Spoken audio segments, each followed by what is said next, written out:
Assalamualaikum warahmatullahi wabarakatuh. To the honorable judges and my respected audience, I would like to begin the speech with one simple but important question. How was your day? I truly hope you all have an amazing and fantastical day. Ladies and gentlemen, have you ever looked at your own culture and wondered, why is it like this? Bright colored silks, gold details, elaborate hats. Sometimes it feels like it's just doing too much. Like, what am I even wearing right now? Have you ever felt that way too? And for your information, there's actually a name for that. It's called cultural cringe, an internalized inferiority complex where a nation or a group devalues its own local culture while overvaluing foreign cultural products, often assuming them to be superior. Or in similar words, we can also say being embarrassed by your own culture. Indonesia is considered one of the world's most culturally diverse nations, with over thousands of recognized ethnic groups. I myself am Batak, and I doubt we all share the same culture. But I'm not here to talk about my culture. No. I am here to talk about one of Indonesia's most rich and meaningful culture, the Sundanese culture. The Sundanese culture, or Tata Sunda, is originally from West Java, a region known for not only its natural beauty, but rich with traditions and values. Historically, the Sundanese people have lived from many years ago. They already existed during the Indonesia's kingdom's era, specifically during the kingdom of Pajajaran.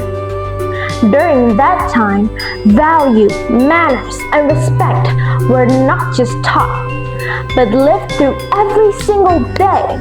People spoke gently and respected elders. This is reflected even in their languages. In Sundanese, there are different types of speech used depending on who you are talking to. But let me ask you this. Do we still see these values in today's generation? In modern times, especially among the teenagers, many traditional values and manners that were passed down by ancestors are slowly fading. Globalization has brought us many positive impacts with the creation of technology, knowledge, and connection. But it also made foreign cultures seem more cool or trendy.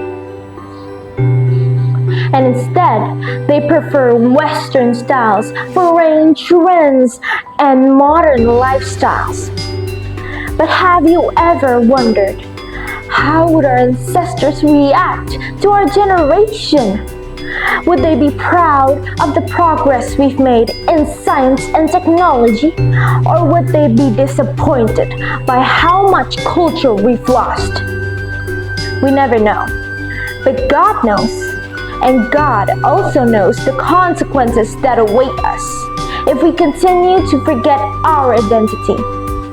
You see, culture is not just about clothes, dances, or even languages.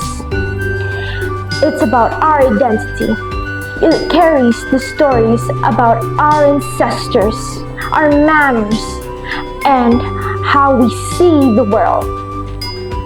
The same goes to tradition. Without tradition, there's nothing to keep us grounded.